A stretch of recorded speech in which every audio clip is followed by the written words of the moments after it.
Hello, this is Lawrence Lewis. And this is Sister Christian. Today is Friday, May 1st. It's Friday, Christian. Mayday, Mayday. This is the Producer's Happy Hour, a podcast with two producers on opposite coasts, reaching out to our filmmaking and live event community to hear your stories about how the pandemic has affected you, your life, and your work. Your stories let us know that we're not alone. It's important for us to keep sharing our experiences, our ideas, our creativity. It helps us understand that we're not alone in all of this. So email us, or better yet, record a 1 to 2 minute voice memo and send it to us at producershappyhour@gmail.com. Just follow the instructions on our website, producershappyhour.com. And please share this show with everybody you know, your entire universe. Just blast us out there, because we understand that these stories, again, they help us, but they help people who aren't in our community as well. They're human stories, and we think that's important. Yes, and if you rate us on Apple Podcasts, it helps the algorithms, and we all need help with the algorithms. Love us. So, Christian, today we're chatting with the lovely Annie Saunders, who is an amazing director and live artist. She works mostly in immersive theater, branded experiential, and she is repped as an experiential director at Hilo. What a lovely, lovely woman she is. Again, I just love these interviews. I mean, she's amazing. The projects she's done are very impactful. Mm-hmm. They're very emotional. Mm-hmm. Again, it's like Yehuda. There's such a tone of human connection that comes out of her work. It just oozes out of her work. It's interesting to be that kind of artist in a time like this when you can't have that human connection in the way that we think about it in terms of physicality and touch and closeness, right? I know. Her work is palpable. Like your emotions are, you could touch your emotions. She's amazing. Yeah. So, Christian, it's Friday. This is the, believe it or not, this is the end of week 7. Oh, I believe it. I do, because I've definitely got into a routine of house. Well, and this show has helped routine-wise for me. For sure. How are you doing? First, how's your cat? And how are you doing? How's Sid? I know I was pretty emotional yesterday, guys, I have to say. That's okay. So Sid came home last night with a bucket full of medication to give him. He is on anti-nausea medication and a appetite stimulant. And while we're waiting, because he got an ultrasound, he got so much shit. Ultrasound, all kinds of stuff, and blood work and everything. And I'm expecting the results today, but I have to say, within the last hour or so, seems to be a little bit perkier than he's been. Uh-oh. I know. Good. So we're just all going to cross our fingers and think that, he's on the mend. We'll see. So that's very exciting. And another update, I received my test results back, which were negative for antibodies. Really? I know. Okay. So weird. Now, here's a question that I wanted to ask you, and I didn't want to pose it before you got the results. Yeah. Now that you have the results, were you hoping that it was going to be positive? Yes, absolutely. I was absolutely hoping it was positive. And I also understand that, with the Abbott test, nothing's perfect right now. All these tests have been rushed to market, as they say. Yeah, and there is still a 10%? 15% false positives, negative, okay. and false positive. And false positives. Yeah, which is interesting. So I was hoping that I was, because of the theory that we discussed that I, came up with in the common sense realm of world without my medical degree. If I'd had it before, that means I was asymptomatic, or I was very light, it was lightly affected. So if I, in theory, got it again, it would be the same way. However, the viral load that we've been discussing in the last few days about how, the higher the viral load that you're exposed to, the harder the virus affects you, is there too. So in theory, if you are asymptomatic, it's because you weren't exposed to a high viral load. Yeah. So, it would have been false comfort, I feel, if I was positive. Interesting. Okay. And so I see that. Turns out I've either been doing a very good job or was extremely lucky. And or both. It's a little bit of both. This isn't like some cheesy old saying about luck. Luck is the intersection of preparedness and timing, right? So it's not cheesy. Luck. It's that you were doing the right thing. You were washing your hands, and for the times that you maybe lapsed, the timing worked out. Right. No, I agree with that. But I also was flying all over. And then before March 13th, I would say. Yeah. Not sure how much I was caring. Hey, no, that's the truth. I mean, I would think that we're correcting, years and years of behavior. Bad behavior. Yeah. Yeah. So those things are good. So how are you doing today? I'm doing good. In honor of the original concept of the show, Producer's Happy Hour, I am having a lovely IPA. Lovely. Today, a Lagunitas IPA. Nice. Bring back the cocktails, even though it's a little early over here, but hey. Nah. It's quarantine time. It's daytime. Christian, it's May 1st. It's May Day. And as you know, we've discussed before we started recording, a lot of the workers at places like Amazon, Whole Foods, Instacart, they've organized a historic, massive strike. Yeah. So it's a series of work stoppages all across the country, sick-outs and protests. It's all culminating today, and it's organized by the frontline workers of some of the country's largest corporations. Target as well, FedEx, they're all walking off the job today. They say all. I don't know how many. I haven't seen any actual news reports of what's happening out there. Right. But it's interesting. I mean, the amount of protection they get is not enough. The amount of pay they're getting is not enough. And so they've realized they have the power. Yep. They have some demands that need to be met. I agree with them. Very smart. Yeah. As we've said many times, they're allowing us to stay home. Yeah. We're sitting here recording this podcast because they're out there providing us. I just happen to have received an Amazon delivery. So, yeah, I mean, I just think that they're allowing us to stay home and they're actually taking the risk for us. Listen, they need to be taken care of. Man, everything's shifted. Everything is shifted. I hope we remember this. Like you said a couple episodes ago, I hope it's not all for naught, right? We come out of here with some bigger learnings about what is important to us. Mm-hmm. I mean, what God you got, willing Christian? And all that. I saw some stuff, from Adweek where TV ad sale executives worry about the biggest, like revenue losses. They're thinking about now, how do they get the 30 million people who are out of jobs, because that came out Thursday. How do they get their money? Like, how do you advertise to 30 million people who don't have jobs? Yeah. Rent is due today.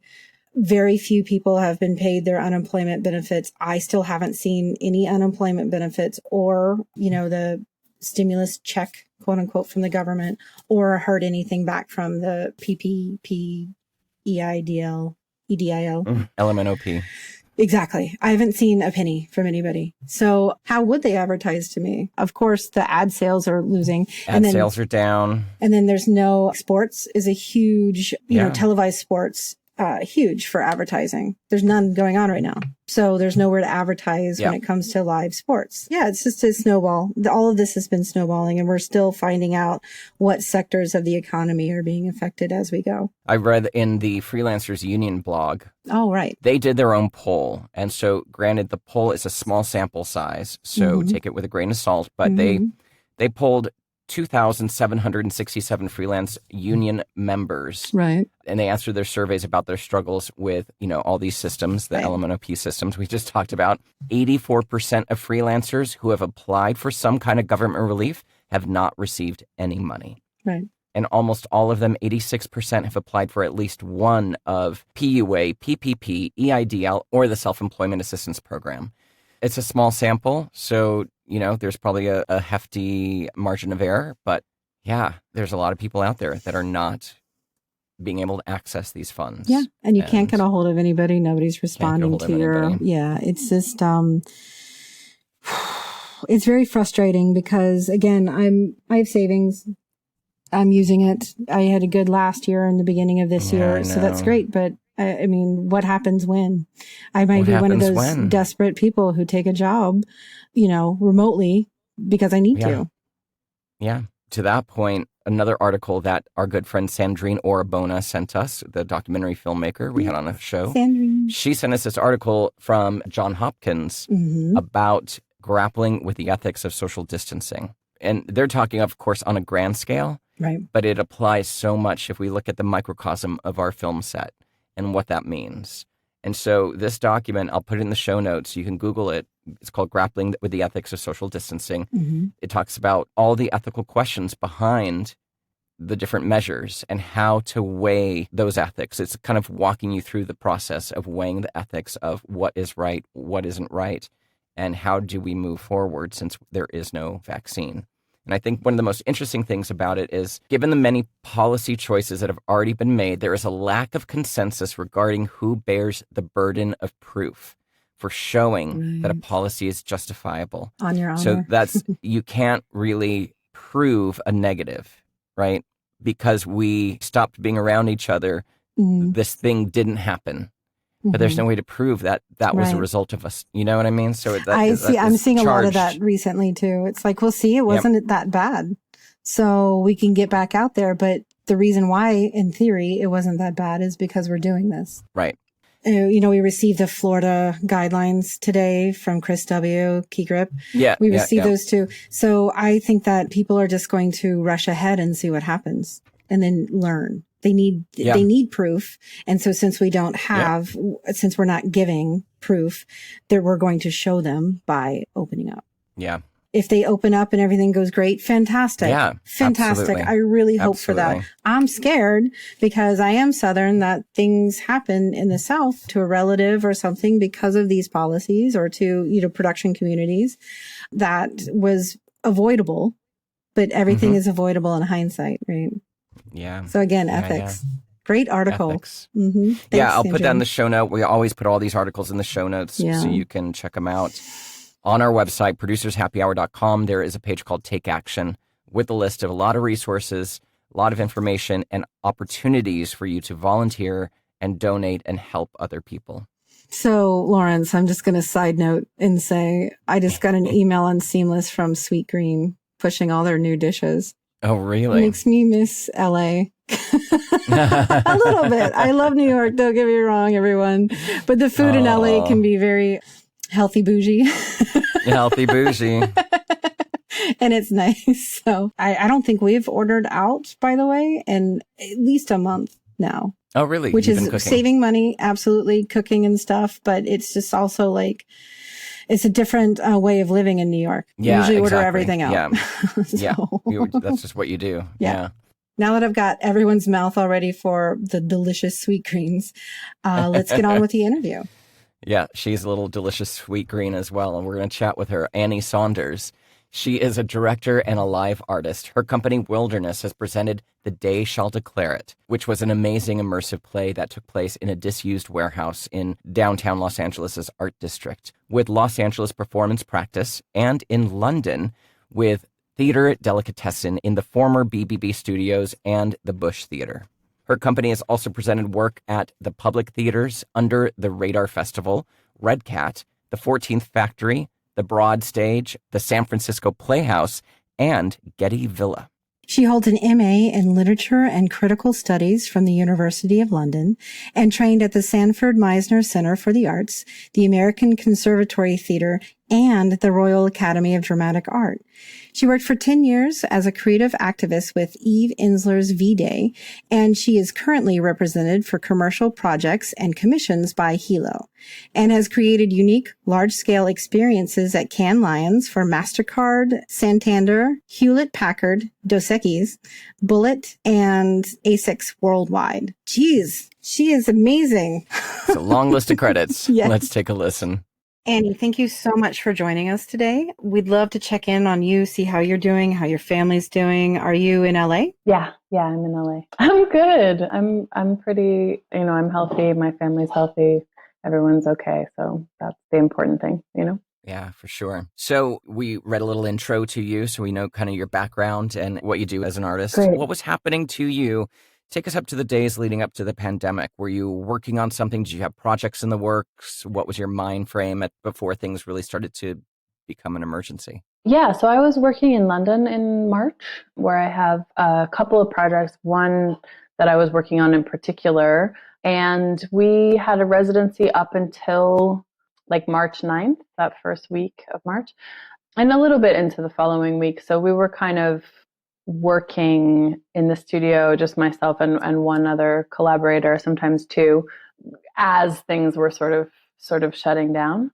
So that was really interesting. Just started to become, sort of hyper aware of like riding the train and things starting to close and people trying to go and see stuff before everything shut. I had a couple experiences of going to the theater in those last like weeks I really felt like, I wonder how long it will be before I do this again. Here we are sitting together. Like, I wonder if we just won't do this anymore for a while. So that was interesting. The last thing I saw was a 7-hour show at the National by Robert Lepage. Oh, wow. And it was like, yeah, it was really interesting to do that kind of on the 9th of March at the end of, I think the National closed like maybe 3 days later. Yes. And did you fly home just in time? Yeah, so I was sort of deliberating. So I spent a lot of time in the UK. I used to live there full time, and I'm a British citizen, and I deliberated about staying actually quite a bit. Then in the end, it was like my flight was canceled. They bumped me up to a flight the following day. There was a lot of uncertainty about like if I stayed, how really long that would be. Right. And, in LA, my studio is here, all my stuff is here, all my hard drives are here. Like if I have to hunker down and like something, try to do, like extensive projects, it's better for me to be here. So yeah, I flew on March 19th, which was the day that, like when I was on the plane, the order from Gavin Newsom came down to stay home. So just in the nick of time. Yeah, so I've been home since then. I mean, people are still flying, but yeah. And I had, various projects in the works on a number of different timelines. So, the stuff that was touring soon, like in May and in the summer, is postponed. Either like some things that were part of festivals have been postponed, and the festival is just doing itself next year. They're just moving the program from 2020 to 2021. That's stuff like we were going to do Holoscenes, which is a big outdoor show in a tank of water, which is a piece I perform in. The author is Lars Jan, who's a frequent collaborator of mine. So which is a show that I love doing and have been part of since it was created. And it's a big piece of public art for large groups in a public square. Sort of unlimited number, thousands of people. That was meant to be at the end of May. That was postponed until next year. I have a site-specific show that was meant to open later, toward the end of this year, in the late autumn, that was supposed to be starting rehearsal in July. That's been indefinitely postponed. As with much of my work involves a property developer and a number of investors and city organizations and permitting, and it's a complex situation. So that's the one I would say that's the most uncertain. And then I have another project with Wild Up, who are a experimental orchestra here in town, and an Irish composer, which is a project that has become really kind of bitingly relevant at the moment. It's called Rest. And it's a project about sensory deprivation and hallucinations and the nature of consciousness and what rest means to us in the modern world. Yeah, that's right. And we've been working on that for a while. Yeah, did I mention that to you before? Yeah, and that's what I wanted to ask you about, because your work is so based on human connection and human interaction. Your work is interactive or experiential, so it must be quite, I don't know, you tell me, like seeing how things were unfolding and kind of once you start to get the bigger picture of the impact this was going to have on what you do as an artist. How did you respond to that? Yeah, it's so interesting, man. I mean, I guess I'll say first of all that I think I was so thrilled that you asked me to have this conversation, and I, immediately was like, yes, I want to do it. And I'm so excited to be part of the conversation and to be having this discourse about what people are thinking and feeling. And at the same time, it does feel like we're in free fall, and it's hard to have a take, Yeah. I read the headlines every day, and a lot of it just feels like sort of filtering for relevant information. Like, has anything changed? Do I need to do anything? And then there's like a sea of op-eds, right? So it's like fundamentally, as an artist and as a live artist, I'm looking, all I want is to be able to participate in a meaningful way in the world, I mean, that's what I want. So being asked to talk about this stuff is really meaningful and really exciting. And at the same time, I feel like it's also important I think, to note that like, we're not in a place where an articulate opinion or like a take is really formulable, if that's a word. There was a beautiful interview with the author George Saunders that really spoke to me. So there's been a couple of pieces on the internet that I've returned to again and again. And one was this interview where he says basically like, we need to keep our sensory apparatus as open as possible so that we don't miss any data, because it's going to be our job to describe this in the future.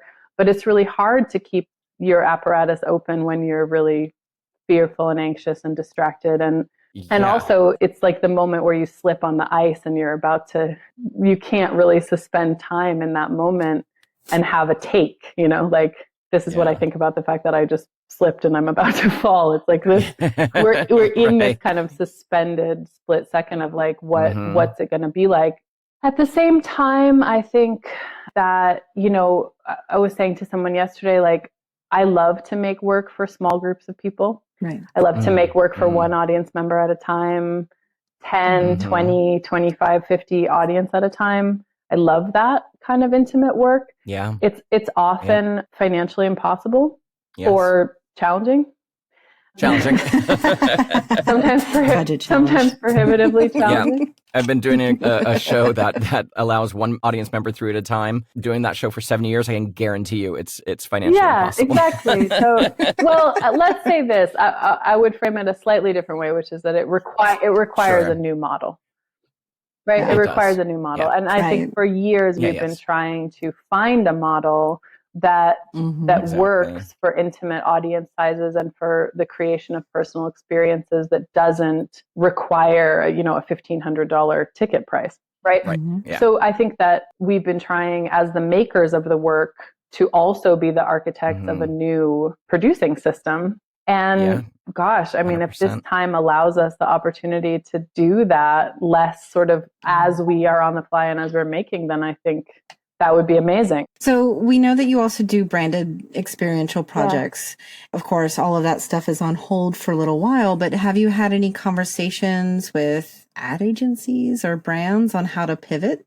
Yeah, I mean, I think a lot of agencies are pivoting to things that they're already doing that are online. A lot of experiential agencies that I work with are focusing on the client projects that are new websites that are interactive or things like that.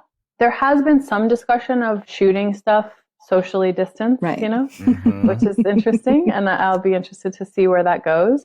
Very interested in audio, whether it's in a curated environment or at home. So I've been talking with creative agencies and people who are pivoting about that, really? About audio experiences and also about animation. I mean, that's what I want to talk about. Sometimes they want to talk about VR or other stuff, and that's fine too.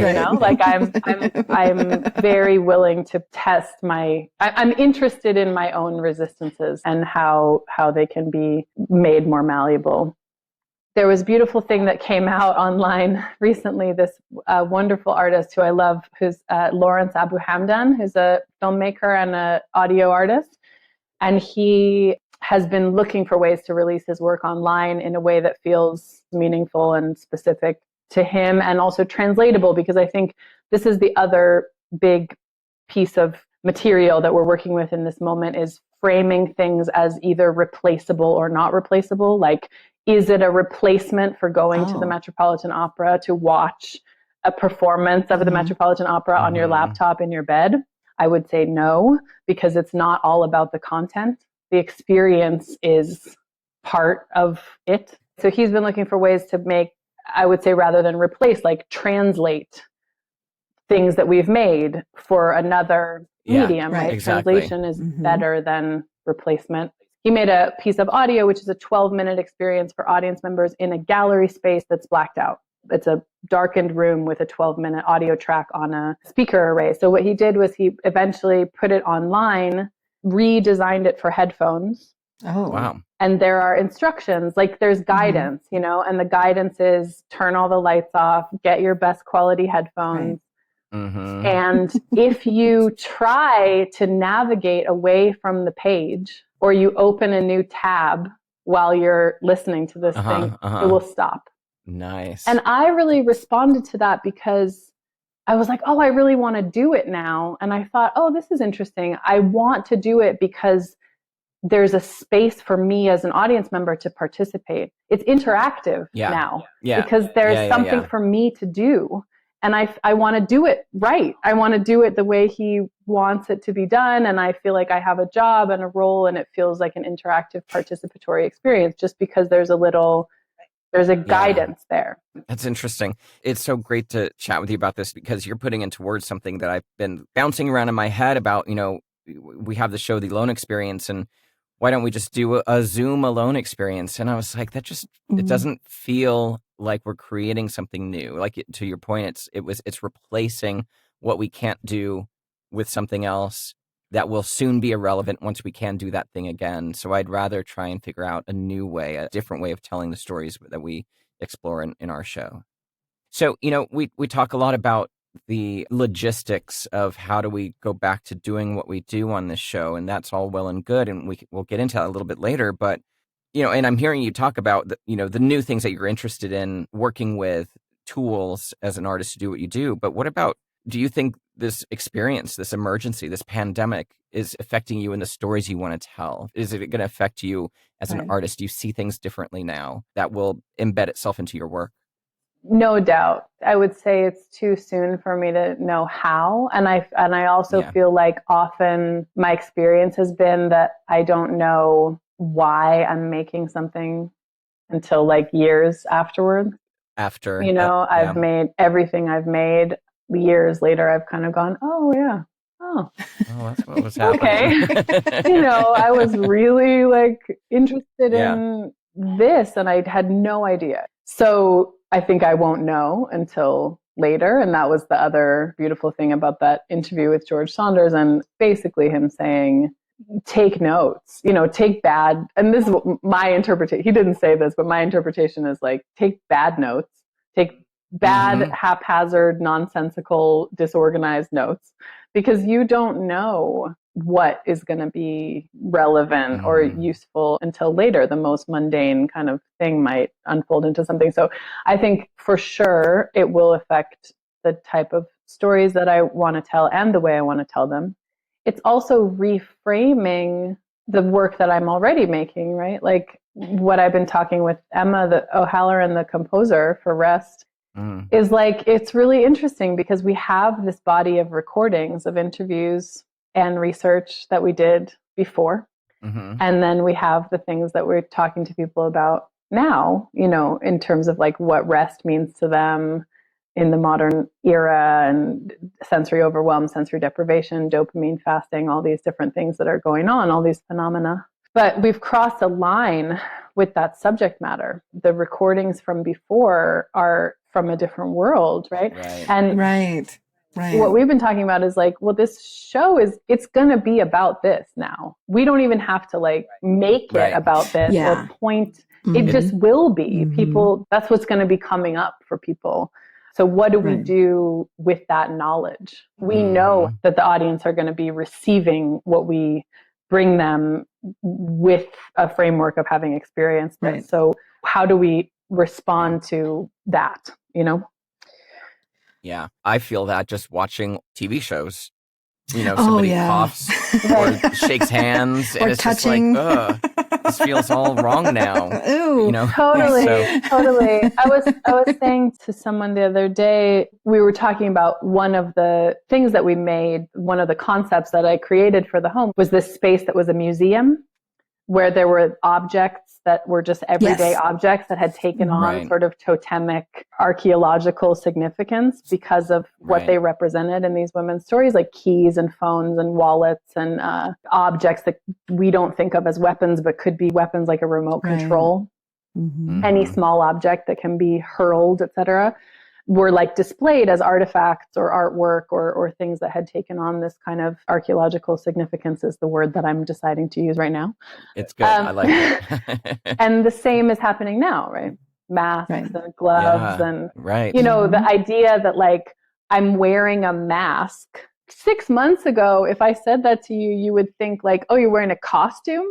Right. Doesn't mean that anymore. No. And I think those are the type of things that I feel like it's our job to notice without necessarily knowing how that's going to become part of the work. But it's like, just put a pin in, like take a note. Yeah. Take a note on that. We've been discussing with people too, like once we're able to continue on with our work, safety. Yeah. And what we feel is, or boundaries, what we feel we're going to need to be able to go back to work within ourselves or require of, the trust that we may or may not have. I mean, we trust that people are close to us, but maybe not 2 circles away. I think maybe a better question for you would be, are there any larger ideological changes that you hope to see in the industry just as a result of all of this? I think it's so interesting, and it makes me feel kind of proud of like the immersive community, because I think that people who've been making intimate shows where audience are interacting either with performers or with the space or whatever have been thinking a lot about safety for a long time.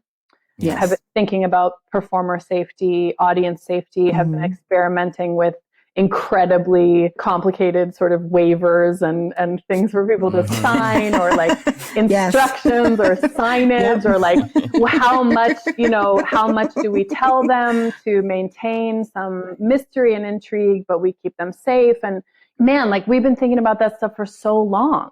Yes. 100%. I've been thinking about that stuff for so long. I mean, I remember somebody, a commission I had last year, there was a question about actors serving food to the audience.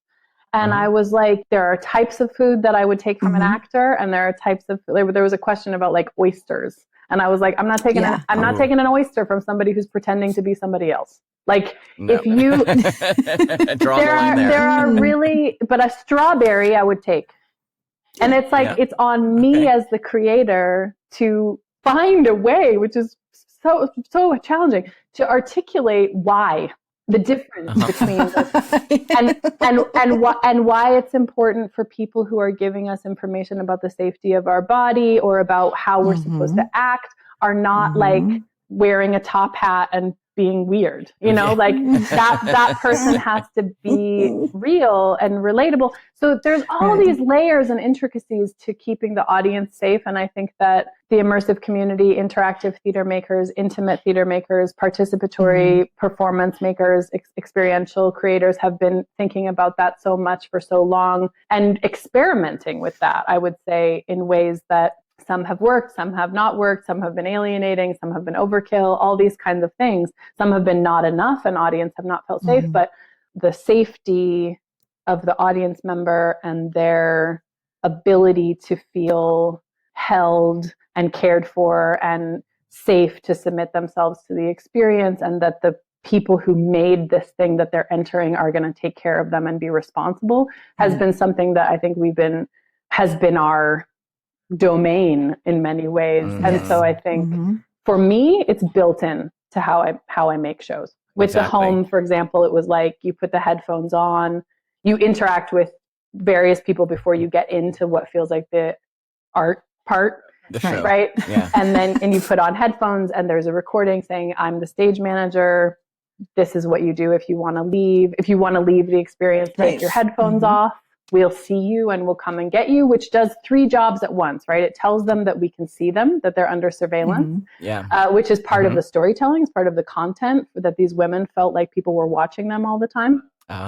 Interesting. It also tells them that if they take their headphones off, they're going to have to leave. So if they want to be like sneaky and be like, oh, I wonder if I take my headphones off, if I'll be able to hear anything, or if they want to like do something that I would be worried would drop them out of the experience, they know that there's going to be like a consequence for that, so to speak, or boundary. And then they also, most importantly, have a really clear way of like, I'm feeling triggered or I want to get out of here for whatever reason. All I have to do is do a really clear physical action. It's also a gift to our stage manager because it's a really clear thing and it only means one thing. She doesn't have to try to like see their face or, whatever. And I think that comes from a lot of what I've learned from making this type of work. And I think it's relevant to what you're saying is like, how is safety going to change? It's like, for me, it's all about clarity, transparency, and consideration of the totality of, can we find things that are clear, simple, and hit more than one goal? Like this example that I just gave, Right. With whatever new safety regulations we have, it's just going to be a different formula or different practices that we have to ingrain into what you're already paying attention and to. make them make sense. I think the detective show, the site-specific show that I think I mentioned to you, Lawrence, before, called The System, that Yes. has a whole element that is for an audience member who's in a situation, a one-on-one situation, one performer, one audience member, where it sort of traces an arc between, like, is this an interrogation? Is this a job interview? Is this a first date? Like, these are two people opposite each other. And it kind of construes the power dynamics of one person asking another person questions, and how many different scenarios that can be, especially where gender dynamics are involved, which is what the show is also about. It's a sort of LA noir for the end of patriarchy. And so that is a show. The entire show could be for one audience member and one performer with a sort of glass between them. That feels like the kind of thing that can come back soonish, maybe. Yeah. That people would feel safe. Because I've really been thinking about, what are people going to feel safe and excited to do? Because the other thing is, I think we know, again, like, uniquely, maybe, as intimate, participatory, interactive, live artists, that people have to feel safe and enthusiastic in order to be ready to experience something. 100%. That's kind of baseline for the work you do. It's automatic. Yeah. So, do you have any sort of advice for the other creatives that are out there in the world, kind of stuck in this limbo land that we're in? Either just how to cope with their anxiety, or there's this underlying thing of, now's the time to be creative or to be productive or whatever. But, what you said earlier, take a lot of notes. Is there anything along those lines that you can offer to other creatives out there that are struggling? Oh, man. I love them. I really, I'll say two things. I'll say a little bit about what my experience has been, and then maybe some quote unquote advice. I mean, I think, I listened to an interview with Rachel Chavkin, who's a friend and a great director. And she said, I never give advice because people's experiences are so different than mine. And I thought that was so wise, that it's like, advice sort of presumes similarity. And I think that's another thing that's so important for us to be thinking about now, is we are all together, but we are all having very unique experiences, and that's always true, is like, it's so important to acknowledge what people are going through individually. And so saying, like, oh, my advice to you is, get up at 6 and do 4 hours of yoga. And you're like,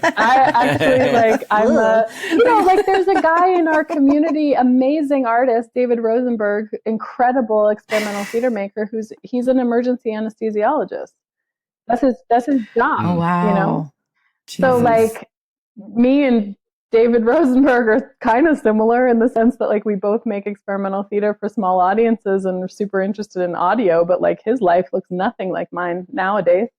He's married, he's got 2 young kids, and he's an emergency anesthesiologist, So that's one thing. That's one thing I'll say about advice, is I would like to say what has been working for me, and then I will say some things that I hope other people can do. Okay. So what's been working for me is, what's been working for me? What I've been noticing as things that I have been doing, I do have a bit of a structure. I have like 5 things that I try to exercise every day. I have like a little workout. I meditate. I read a poem, randomly chosen poem off of my. Part of what I've been doing is like really getting to know my personal belongings. And having like a very profound discourse with all of the things that I own. So I put all my poetry books, my books are all over the place. Half of them are in my studio where I am now. Half of them are upstairs in my living room. Some of them are in my bedroom, etc. I don't know where anything is. I buy 2 copies of stuff all the time just because I can't find it. So I put all the poetry in the bedroom, and that's where I do my meditation. And so I pull a book off the shelf and I read a poem before I do my meditation. I do some writing. Again, my writing is basically bad notes, haphazard, fragmented notes about things that I'm noticing. I take a walk in my neighborhood every day, usually around dusk. And I kind of like, basically I decided that if I do all those things every day, then I have a list of things that I've like crossed things off the list. And I think it's so important, like such an important part of my way of feeling, again, like I'm participating meaningfully in the world, or I can feel good about myself in a way, is like finding little ways to feel proud of ourselves is really important. And I think that, and feeling a sense of accomplishment and congratulation. And I think that the public applause for the essential workers is a really good indication of how important it is to find ways to acknowledge, congratulate, and feel proud and grateful.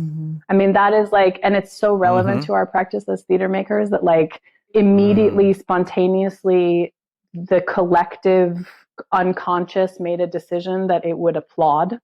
It would do a physical, audio-based action of congratulation and admiration, acknowledgement of accomplishment. I think we need to do that for ourselves, like find ways to feel like we're doing a good job, Right. So I do those things like for my health. I think prioritize health is my advice, whatever that means. So mental, spiritual, emotional, physical health, prioritize health, take bad notes.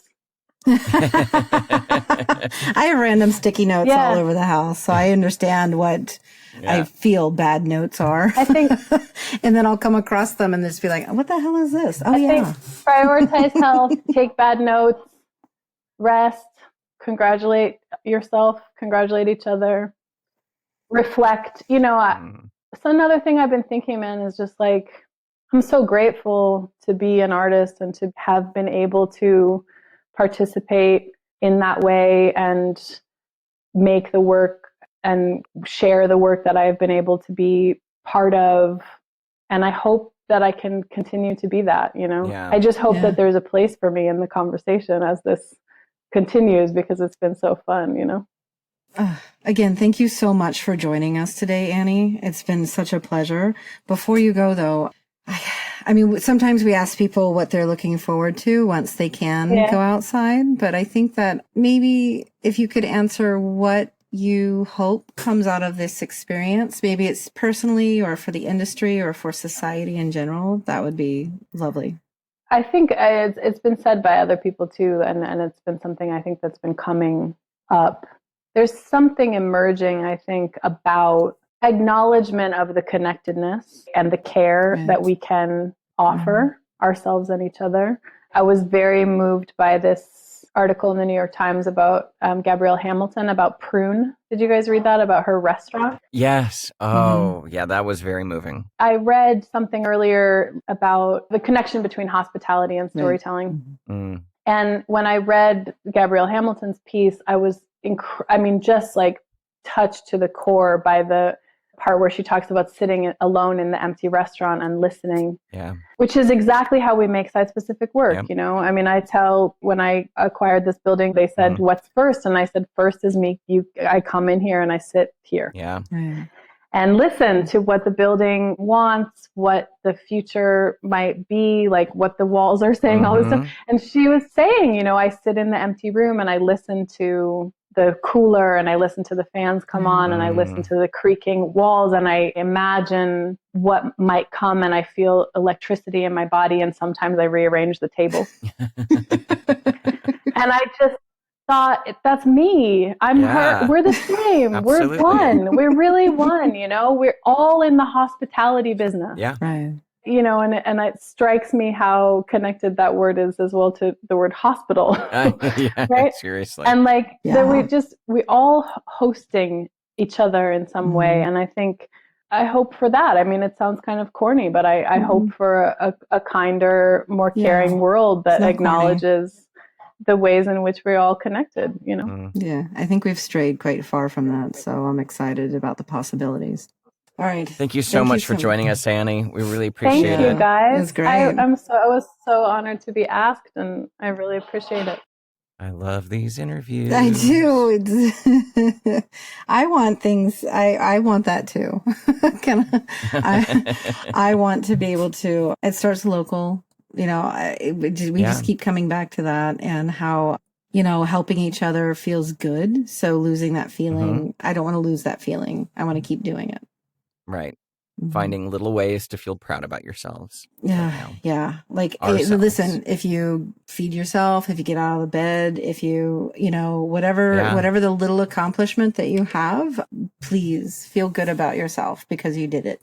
And it's okay to not understand what it all means or what it's all doing to you right now. I know everybody is like, I got to reinvent myself and come out of this, with a new me and all that. But it's impossible to really do that in that way. But being open, she's saying taking notes, take bad notes, being open and paying attention to what is happening, even just so much as her becoming more attuned to her personal belongings. Yeah. That reflects who you are, and it reminds you what is important to you. You bought that book of poems for a reason, and it's been sitting on the shelf, and you haven't looked at it for 5 years because you've been so busy at work. Yes. And it's like reconnecting with who you are as a human and taking notes and being open to the shifts that are happening outside of you and inside of you. I think it's really lovely sentiment. So check out her work on flyhelo.com, who reps her for brand experiential. Yeah. Well, Lawrence, I'm sad to say that's it for today. The show is the end of another show. It sure is. The show is edited and co-produced by Rob Blumke. Artwork and logo design by Christopher Daniels. And our unused but amazing music was composed by Kyle Pachia. Yes, thanks for listening. We're off for the weekend, so we will be back on Monday. But until then, stay safe, stay connected, stay active, and please keep on staying home. We're not quite there yet. We're not quite there yet. I know we all get ants in our pants. So if you do choose to go outside, wear a mask and grab some gloves too. You never know. Take out your phone right now and clean it. I know it's gross because you've had it on you, everything you've done today. Wash your hands and please don't touch your face. And send us your stories or email us a voice recording to producershappyhour@gmail.com. Lawrence, how can people reach you directly? They can find me at lawrencetLewis.com for my producing work or voiceoflawrence.com for my voiceover work. Christian, how's your new website coming? Almost done. I'm uploading a few videos. Oh, and I also heard that I'm not allowed to show a few things, so I had to take those down. So, I mean, everything we did before this year and the end of last year is fantastic, but it's all on hold because you can't, makes sense. Things aren't out yet, so it seems. But please check it out next week at sisterchristianproduces.com. All right, everybody, have a great weekend. Bye. Bye.